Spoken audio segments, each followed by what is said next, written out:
पाकिस्तान की ओर से कश्मीर की सरहद पर और पंजाब की सरहद पर कई बार गोलीबारी होती थी और आज भी होती है।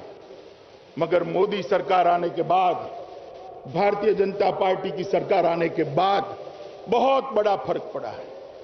पहले गोलीबारी की शुरुआत पाकिस्तान का सैन्य करता था और उसकी समाप्ति भी पाकिस्तान की सेना ही करती थी। अब गोलीबारी की शुरुआत तो पाकिस्तान की सेना करती है, मगर उसकी समाप्ति हिंदुस्तान की फौज करती है। यह फर्क पड़ा है। यूपीए सरकार थी तब यहां से जवाब नहीं जाता था। भारतीय जनता पार्टी की सरकार बनी है, वहां से गोली आती है, यहां से गोला जाता है, ईंट का जवाब पत्थर से दिया जाता है। मैंने पहले ही कहा था, जब मुझे मेरी पार्टी ने नेता के रूप में चुना और संसद भवन में मेरा भाषण हुआ था, मैंने पहले ही दिन कहा था कि यह सरकार गरीबों को समर्पित है और हमारे सारे कदम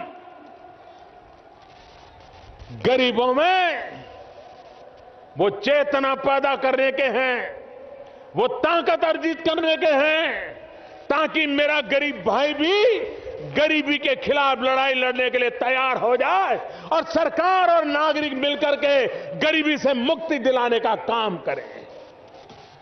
आज से 30-40 साल पहले दुनिया में एक राजनीति का दौर चलता था। वो दौर हिंदुस्तान में भी चलता था और वो दौर ऐसा था कि 2-4 अमीरों को गाली देते रहो और कुछ नहीं करना। 2-4 अमीरों को गाली दे दो, गरीबों को भड़काते रहो और अपना राजनीतिक उल्लू सीधा करते रहो। अब वक्त बदल चुका है। अब गरीब 2-4 अमीरों को गाली देकर के खुश होने वाला नहीं है।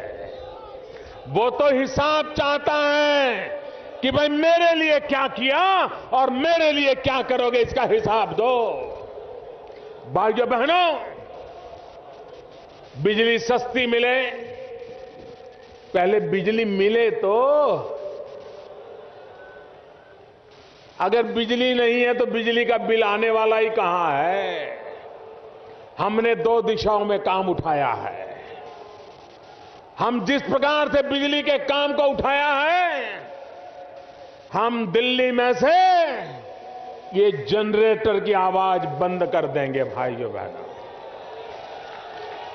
दिल्ली को जनरेटर से मुक्ति दिला देंगे और दिल्ली को जनरेटर से मुक्ति मिलेगी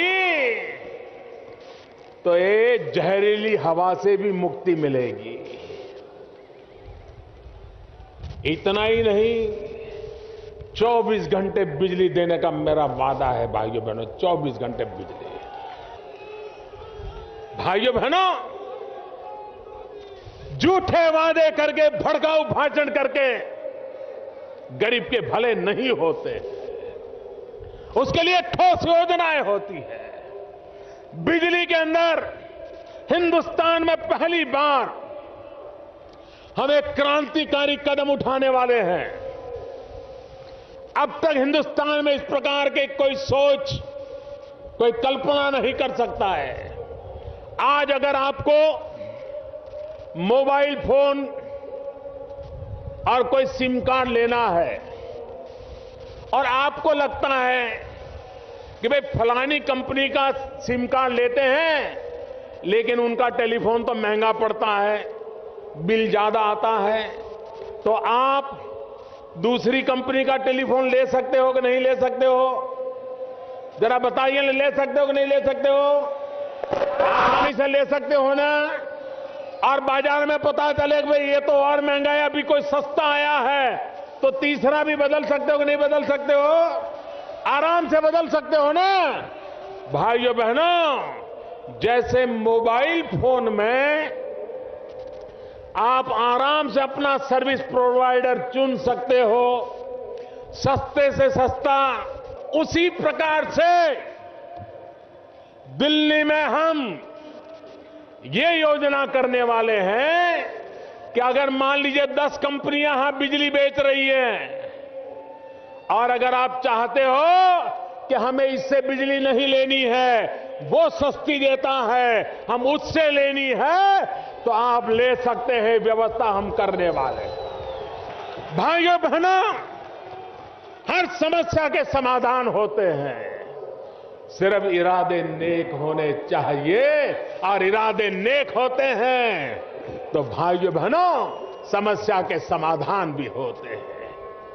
मुझे बताइए, हमारे देश में भ्रष्टाचार ने देश को बर्बाद किया है कि नहीं किया है? मुझे बताइए, भ्रष्टाचार ने देश को बर्बाद किया है कि नहीं किया है? भ्रष्टाचार जाना चाहिए कि नहीं जाना चाहिए? सबसे पहले ऊपर से जाना चाहिए कि नहीं जाना चाहिए? सबसे पहले जहां प्रधानमंत्री बैठा है वहां से जाना चाहिए कि नहीं जाना चाहिए? सफाई वहां से शुरू होनी चाहिए कि नहीं होनी चाहिए?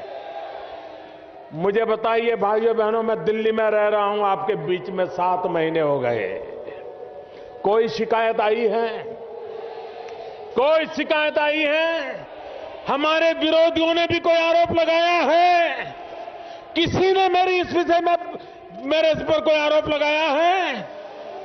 भाइयों बहनों, मैंने शुरुआत कर दी है। भ्रष्टाचार से मुक्ति का अभियान मैं जहां बैठता हूं वहीं से शुरू किया है, और धीरे धीरे ये गली मोहल्ले तक लाने वाला हूं।